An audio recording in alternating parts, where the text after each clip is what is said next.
Arthur Penhaligon was turning the color of a bruised plum on his kitchen floor, clawing at his throat while his wife Greer stood over him, adjusting her Cartier watch, and told him he was finally becoming useful as a tax write-off.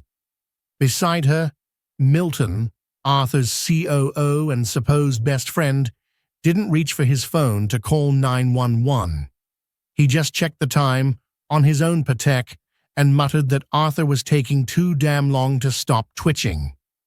They stood there in the heavy silence of the $60 million penthouse, watching the man who built their lives gasp his last breath, already mentally dividing the estate like a pair of piranhas in bespoke suits. They thought the old man was defective machinery finally shutting down, a clumsy interloper whose time had expired. But they had no idea that Arthur Penhaligon wasn't just dying, he was taking a litmus test of their souls from behind a wall of pharmaceutical-grade faux death. And by the time he walked into his own funeral 3 days later, he wasn't looking for an apology. He was looking for blood. Welcome back to the channel. We're digging into a world where money buys power, but character is the only thing that keeps you from losing it. This isn't just a story about a betrayal. It's a story about a billionaire who decided to play God one last time to see who was actually holding the knife. Before we see how Arthur systematically dismantled the people he once loved, hit that like button and subscribe. It helps us keep telling these stories. And let us know in the comments, where are you watching from today? Let's begin 6 months earlier. And Arthur Penhaligon sat in the walnut-paneled library of his penthouse and made the decision to die. Not really, not permanently, but enough to see what crawled out of the woodwork when the lion finally went down. He was 63 years old, worth approximately $2.7 billion depending on the Nasdaq's mood, and he'd spent the last 18 months watching his wife and his COO, his supposed best friend, conduct themselves like hyenas circling a wounded Cape buffalo. Little glances across the boardroom table. Hushed phone calls that ended the second Arthur walked into a room. Greer, suddenly interested in the details of the Penhaligon Holdings LLC operating agreement, asking questions about succession clauses she'd never cared about before. Arthur wasn't stupid. He'd built an empire from a single patent on semiconductor architecture when he was 27. He could read a balance sheet in the dark. And he could damn sure read the subtext when his wife stopped pretending to love him and started asking their estate attorney about community property laws in New York. So he did what any good strategist would do. He ran a test. The symptoms started in August. A tremor in his left hand during a board meeting. Nothing dramatic, just enough that Greer noticed. She was sitting beside him, her Hermes Birkin bag perched on the mahogany table like a small leather fortress, and when his hand shook while signing a quarterly report, her eyes flicked toward Milton across the room. Milton Crane, 6'2", Stanford MBA, the kind of man who wore Tom Ford suits like armor and spoke in the clipped and bloodless syntax of someone who'd optimized empathy right out of his operating system. He'd been Arthur's right hand for 12 years. They'd pulled all-nighters together during the IPO.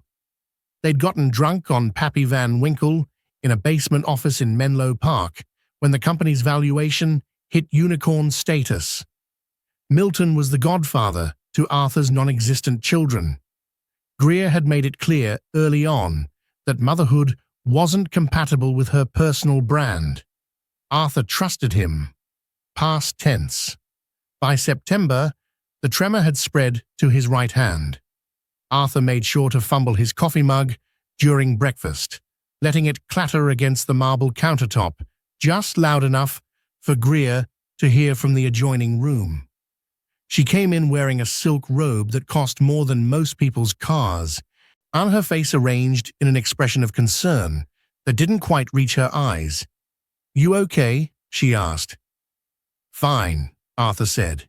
He picked up the mug with both hands, exaggerating the shake. "Just tired." "You should see a doctor." "I will." He didn't. Not yet. Instead, he went to see Dr. Harlan Webb, a neurologist he'd known since college. Harlan owed him. Arthur had quietly paid off Harlan's student loans 15 years ago when Harlan's medical practice was drowning in debt. Not out of charity, out of foresight. Arthur believed in building leverage the way other men believed in building portfolios. "I need you to teach me how to fake ALS," Arthur said. Harlan, to his credit, didn't flinch. He just set down his fountain pen, a Mont Blanc Meisterstück that Arthur had given him as a gift, and leaned back in his chair. "Oh, why?" "Because I want to see who's going to kill me when I'm weak." Harlan was quiet for a long time. Then he said, "You know I can't actually prescribe you neurotoxins, right?" "I'm not asking you to prescribe them. I'm asking you to tell me which ones would mimic progressive motor neuron disease without actually causing permanent damage." Harlan sighed. He pulled out a prescription pad, wrote down 3 names in his terrible doctor handwriting, and slid it across the desk. "Botulinum toxin, controlled microdoses. You'll need someone to administer it, someone you trust. It'll cause temporary paralysis, localized muscle weakness, difficulty swallowing, mimic early-stage ALS almost perfectly. But Arthur, if you screw up the dosage..." "I won't. If you screw up the dosage, you'll stop breathing. Permanently. No antidote. No second chances." Arthur folded the prescription into his jacket pocket. "How long can I keep it up before it causes real damage?" 6 months, maybe 8 if you're lucky. After that, you're playing Russian roulette with your peripheral nervous system. That's all I need." By October, Arthur was slurring his words. He'd hired a private nurse, a woman named Dolores, who'd worked in hospice care for 20 years and didn't ask questions when Arthur paid her $50,000 in cash to inject him with pharmaceutical-grade poison twice a week.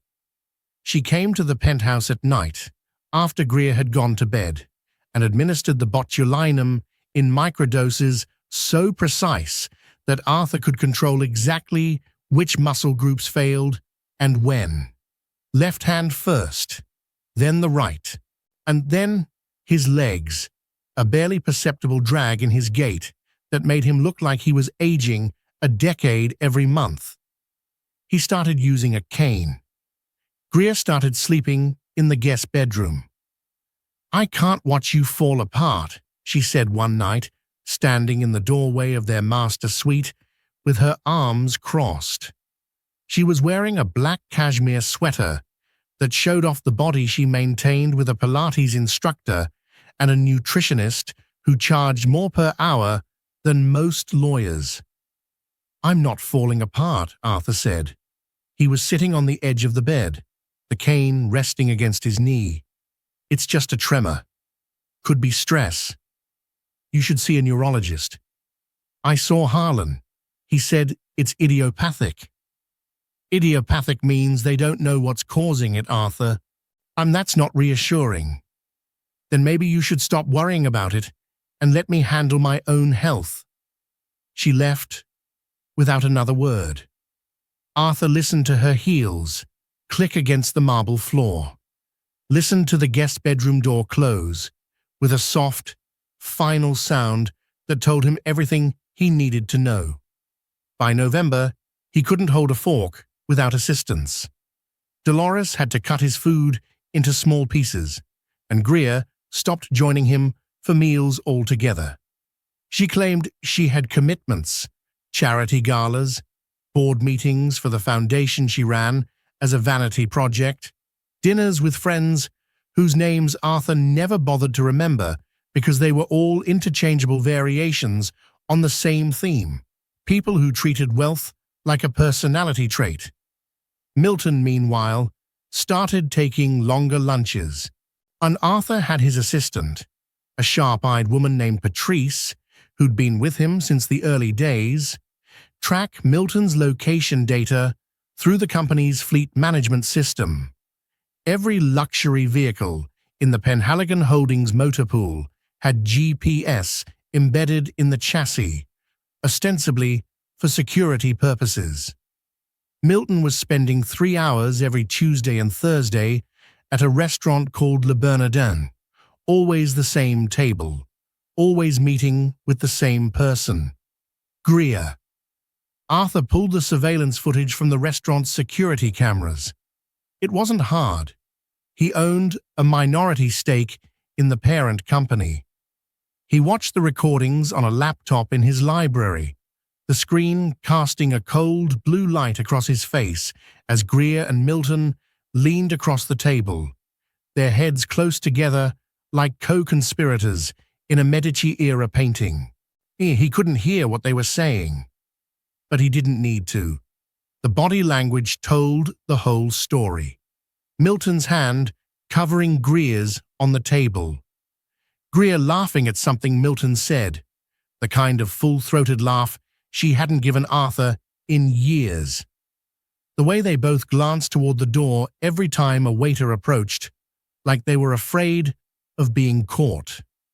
Arthur closed the laptop and sat in the dark for a long time. December. Arthur could barely walk. Dolores had increased the botulinum dosage to the point where his legs felt like concrete pylons, stiff and unresponsive. He needed a wheelchair. Greer hired a full-time caretaker, a man named Rudy, who had the bedside manner of a DMV clerk and the emotional range of a parking meter. Arthur played the part. He let Rudy spoon-feed him oatmeal in the mornings. He let Greer manage his medical appointments, signing consent forms for treatments he didn't need and medications he wasn't taking. She thought she was in control. She thought Arthur was slipping into the fog of early dementia, too addled to notice the way she'd started rearranging his life like furniture. But Arthur noticed everything. He noticed when Greer contacted Dr. Ian Whitmore, a concierge physician whose primary credential was his willingness to sign anything for the right price. Whitmore made house calls to the penthouse twice a week, ostensibly to monitor Arthur's decline. In reality, he was there to build a paper trail. Arthur had Patrice hack into Whitmore's patient database. It wasn't elegant, just a phishing email disguised as a billing inquiry. But it worked. The files showed everything. Backdated diagnostic reports claiming Arthur had been showing signs of cognitive impairment for months. Neuropsychological evaluations that painted him as paranoid, delusional, incapable of managing his own affairs. It was a setup, a medical gaslighting campaign designed to do one thing: strip Arthur of his decision-making capacity and transfer power of attorney to Greer. The springing power of attorney was the key. Unlike a standard POA, which took effect immediately, a springing POA only activated under specific conditions, usually a formal diagnosis of incapacity. Once Arthur was declared mentally unfit, Greer would have total control. She could sell assets, restructure the company, drain the accounts, all perfectly legal. As long as the paperwork said, Arthur couldn't be trusted to make his own decisions. Arthur read through Whitmore's notes with a clinical detachment that surprised even him. The man was thorough. He'd give him that. Every report was carefully worded to suggest decline without outright fabrication. Patient exhibits difficulty with executive function. Patient demonstrates impaired judgment regarding financial matters. Patient appears disoriented during routine conversations. All lies, but plausible lies, the kind that would hold up in probate court if anyone questioned them. Arthur saved the files to an encrypted thumb drive and locked it in the safe behind the Rothko painting in his study. Then he went back to playing the dying man. Christmas Eve. The penthouse smelled like pine and expensive candles, something French with notes of bergamot and cedar, and Greer had hired a decorator to turn the place into a winter wonderland, which meant there were white orchids on every surface and a 14-foot tree in the living room, dripping with Swarovski crystal ornaments. Arthur sat in his wheelchair near the fireplace, a cashmere blanket draped over his legs, watching Greer and Milton exchange gifts like they were the happy couple, and he was just the invalid uncle nobody wanted to acknowledge. Milton handed Greer a small box wrapped in Tiffany blue. She opened it with the kind of performative delight that made Arthur's stomach turn. Inside was a diamond bracelet. Harry Winston, if Arthur had to guess, maybe $60,000 worth of stones. "Milton, you shouldn't have," Greer said, holding it up to the light. "You deserve it," Milton said. He glanced at Arthur, almost as an afterthought. We all deserve something good after the year we've had." Arthur didn't respond. He just stared into the fire, letting his face remain slack and empty, the way someone with advancing neurological disease might look. Inside, he was cataloguing every detail. The way Milton's hand lingered on Greer's shoulder, the way Greer leaned into the touch, casual and familiar, the way neither of them bothered to ask if Arthur needed anything, water, medication, a blanket adjustment. He was already dead to them, just a breathing corpse waiting for the paperwork to catch up. That night, after Greer and Milton had retired to their respective rooms, Greer to the guest suite, Milton to the spare bedroom on the opposite wing, Arthur called Dolores. "I'm ready for the next phase," he said. Dolores was quiet on the other end of the line. Then, "You sure? Once we do this, there's no going back. If something goes wrong..." "Nothing's going to go wrong. I've run the numbers. 48 hours of induced paralysis, complete respiratory suppression, core body temperature dropped to 93 degrees. You'll monitor my vitals the whole time. If my heart rate dips below 30, you hit me with the atropine, and we abort." "Arthur, you're talking about faking your own death. That's not..." "I'm talking about running a controlled experiment, and I need you to trust me." She sighed. "When?"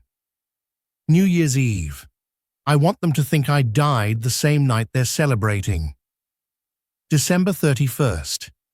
The penthouse was hosting a small gathering, 20 guests, mostly Milton's friends from the finance world, and a handful of Greer's society acquaintances. Arthur had declined to attend. Too weak, Greer told everyone, too fragile. She said it with just the right amount of sorrow, like she was the devoted wife bravely soldiering on while her husband wasted away in the next room. Arthur was in the master bedroom, lying in the hospital bed that Greer had insisted on installing. Dolores stood beside him, a syringe in her hand, her face tight with worry. "Last chance to back out," she said. "Do it." She injected him with a cocktail of drugs that would have killed a horse if administered incorrectly. Succinylcholine to paralyze the muscles, propofol to suppress consciousness, a beta blocker to slow his heart rate to almost nothing, and a final agent, something experimental that Dolores had sourced from a colleague who worked in veterinary anesthesia, that would drop his core temperature low enough to mimic death without causing brain damage. Arthur felt the chemicals hit his bloodstream like ice water. His vision blurred. His lungs stopped moving.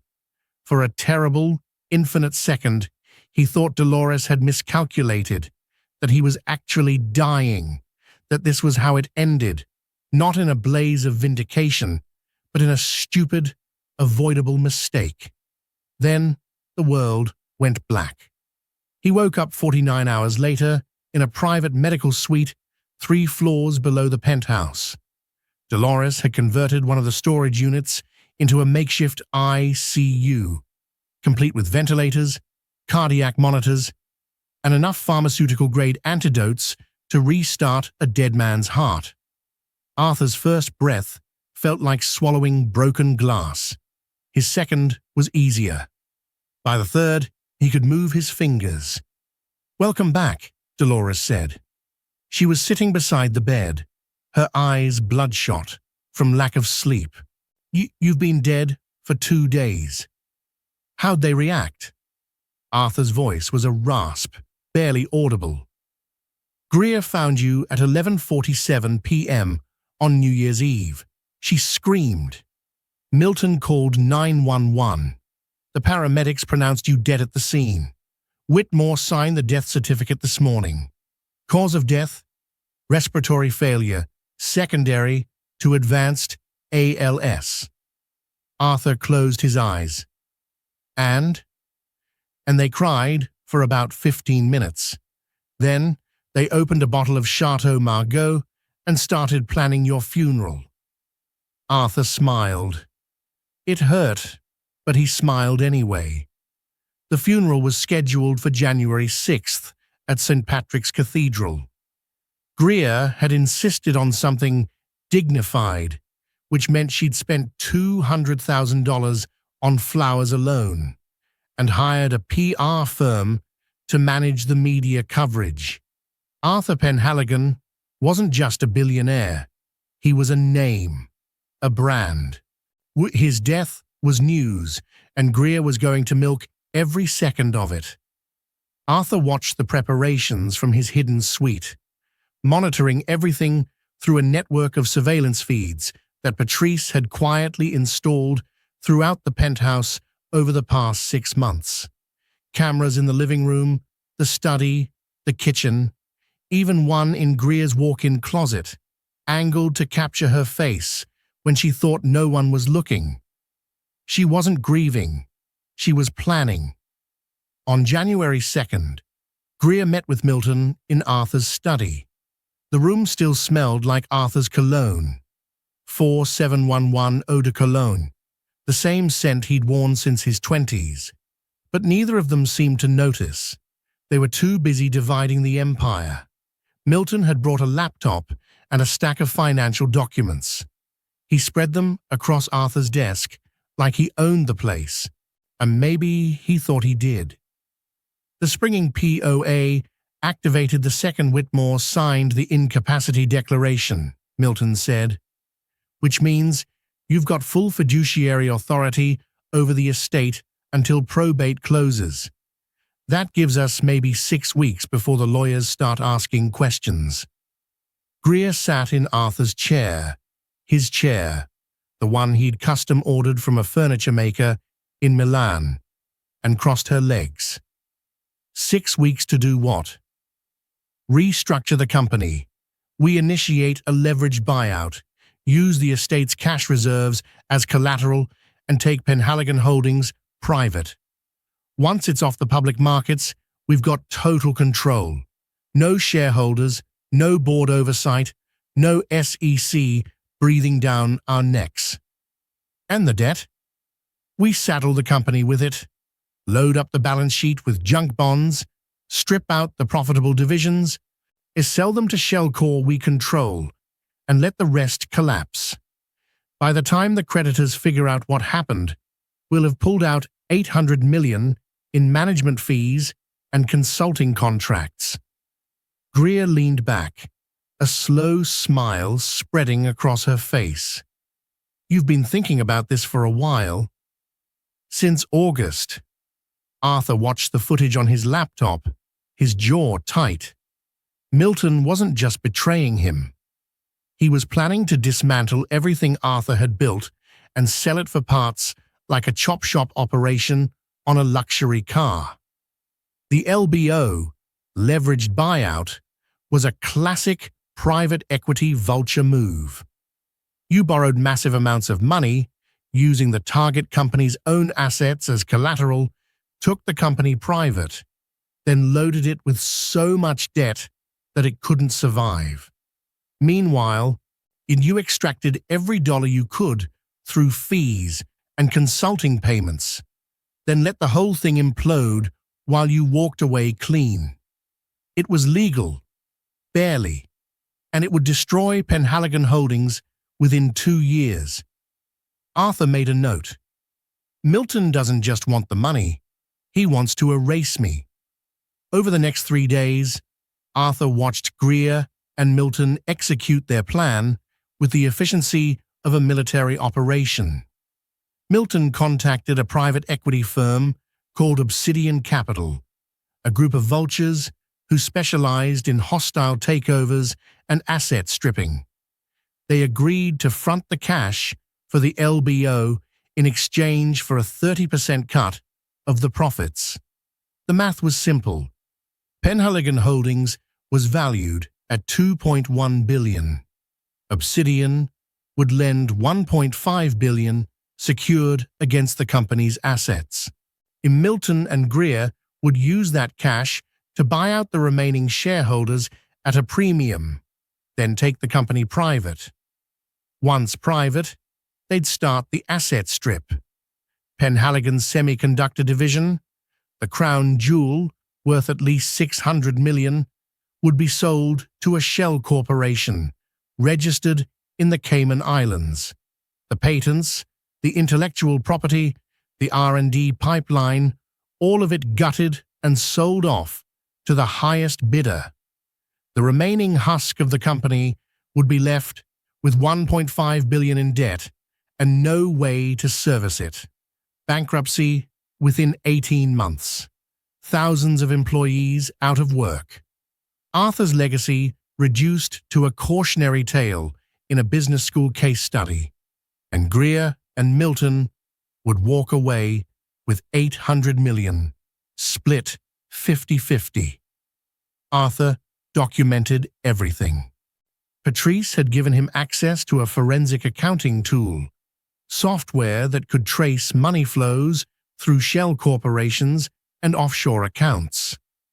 He watched the wire transfers in real time, watched Milton move $50 million from the estate's liquidity reserves into an Obsidian Capital escrow account, watched Greer authorize the sale of Arthur's art collection, a Basquiat, 2 Rothkos, a Warhol, to a private buyer in Dubai for $30 million in cash. It was theft, plain and simple, but it was legal theft, wrapped in layers of corporate structure and fiduciary language that would take a team of lawyers years to untangle. Unless you had evidence, Arthur had evidence. On January 5th, the day before the funeral, Greer tried to change the will. Arthur watched it happen on the surveillance feed from his study. Greer had brought Dr. Whitmore and a notary public, a woman named Jessup, who looked like she'd notarized documents for criminals before and wouldn't ask questions as long as the check cleared.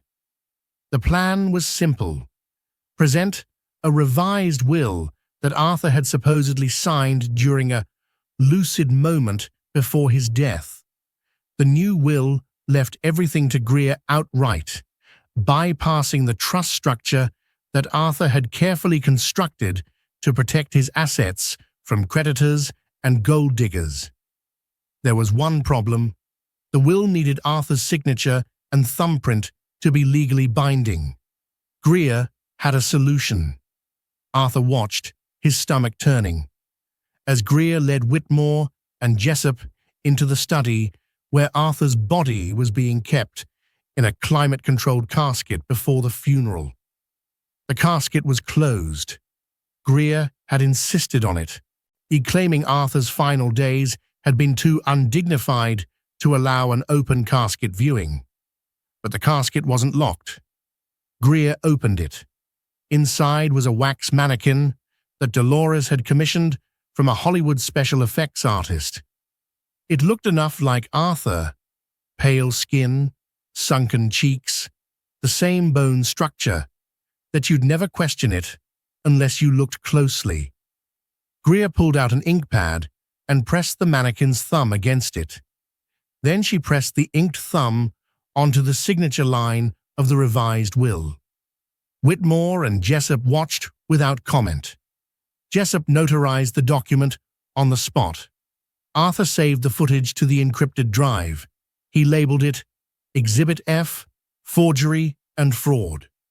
On the morning of January 6th, 6 hours before the funeral, Arthur left a sealed box on his desk in the study.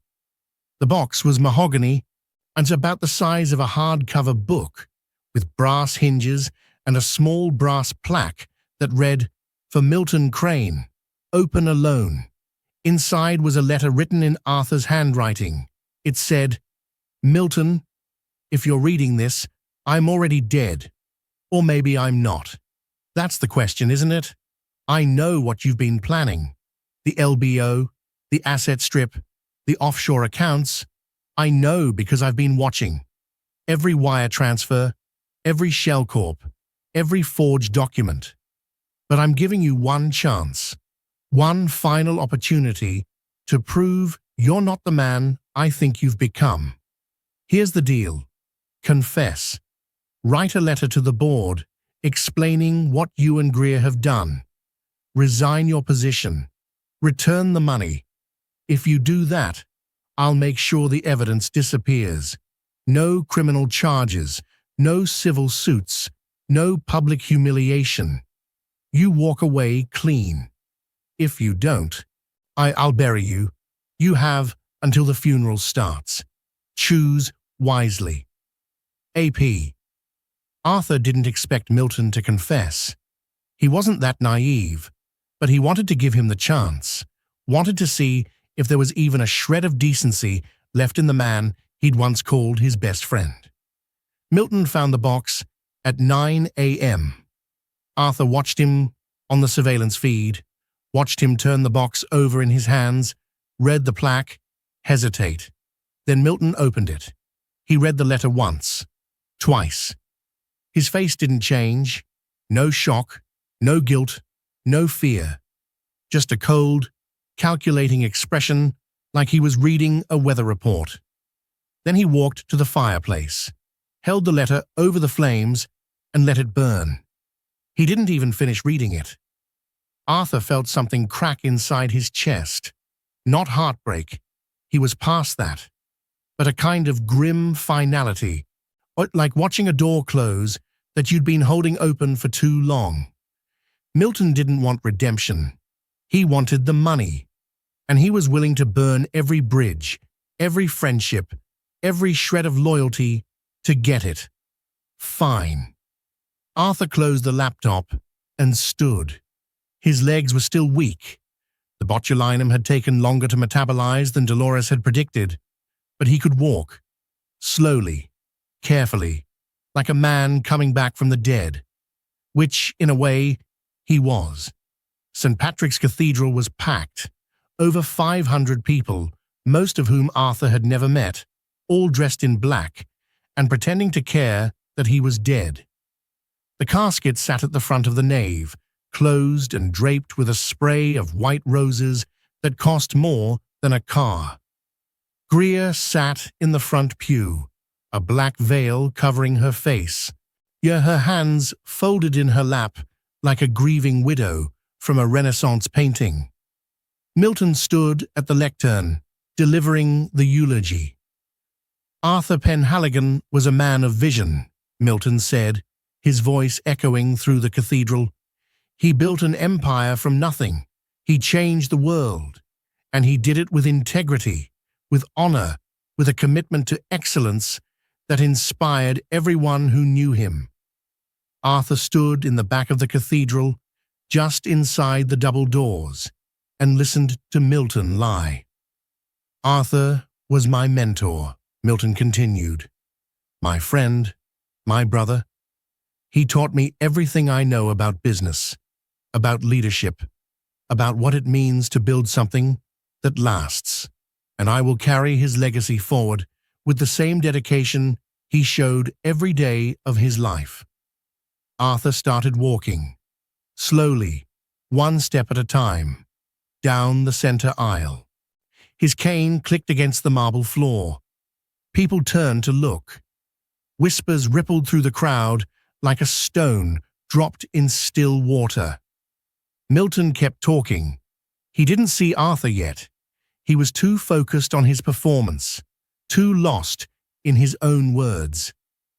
Arthur believed in second chances, Milton said. He believed in redemption. He believed that people could change, could grow, could become better versions of themselves. Arthur stopped 10 feet from the casket. He didn't say anything. He just stood there, letting the silence grow until it filled the entire cathedral like a living thing. Milton looked up. His face went white. "Hello, Milton," Arthur said. The crowd erupted. Gasps, shouts, someone screamed. Greer stood up so fast she knocked over her purse, spilling lipstick and a phone across the marble floor. Arthur didn't look at her. He kept his eyes on Milton. "I want to thank you for that beautiful eulogy," Arthur said. His voice was quiet, but it carried. Really moving, especially the part about integrity. Milton opened his mouth, closed it, opened it again.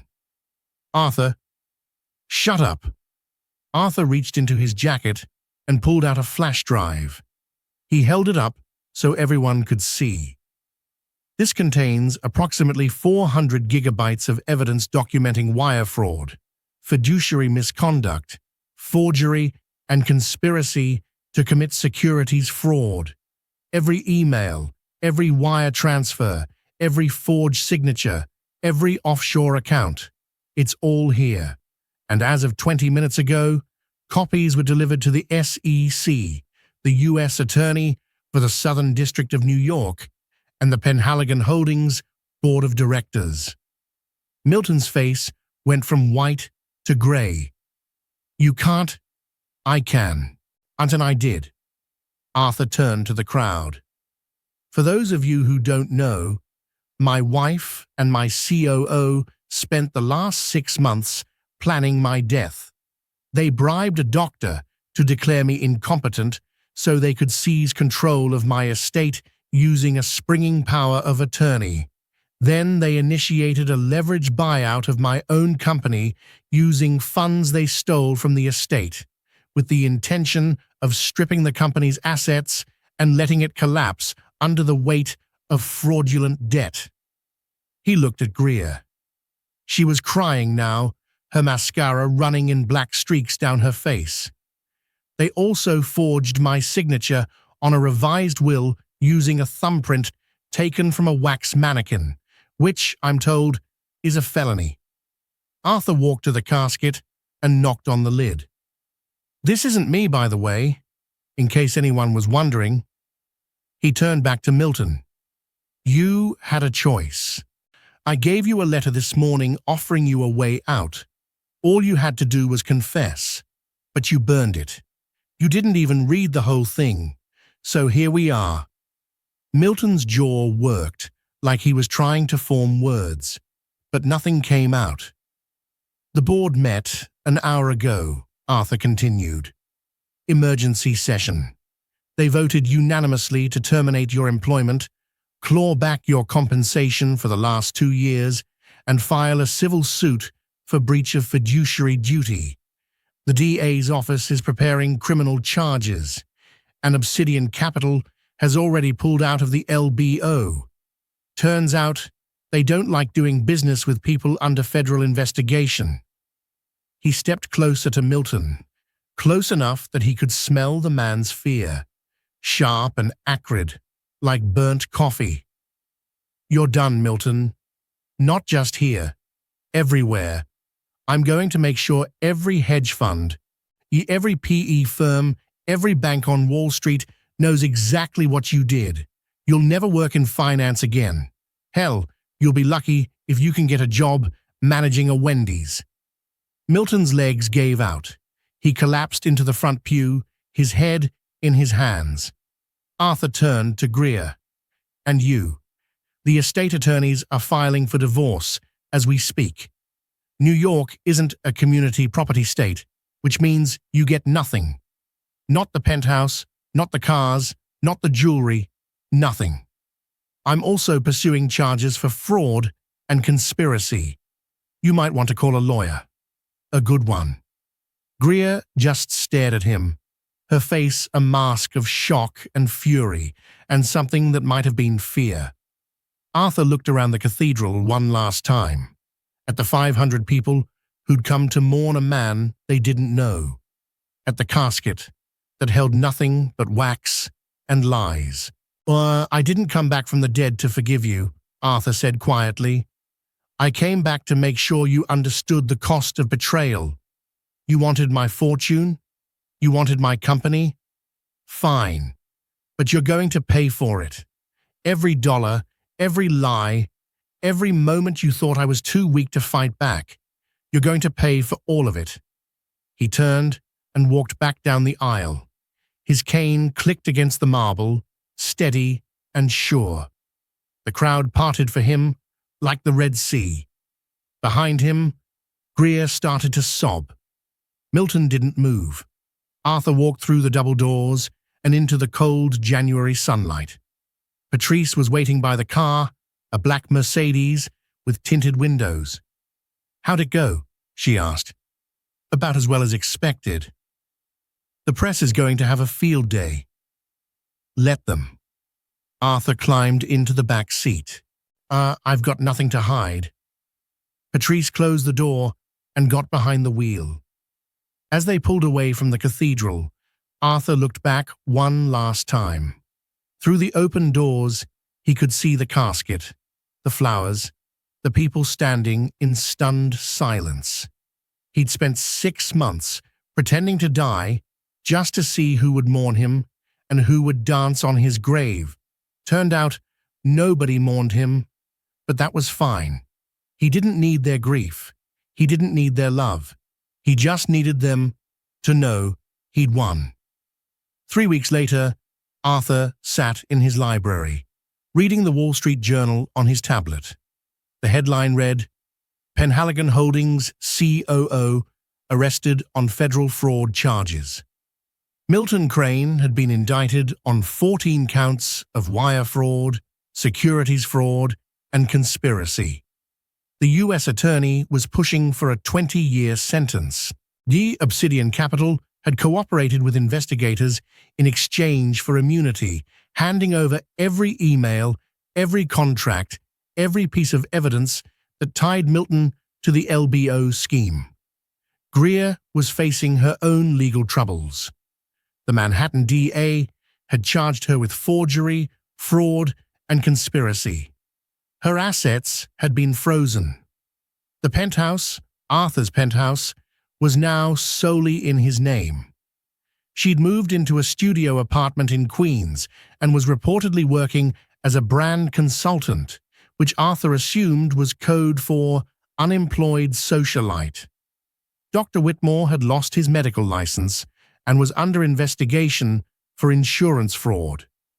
The notary, Jessup, had flipped on Greer in exchange for a plea deal. Arthur set down the tablet and looked around the library.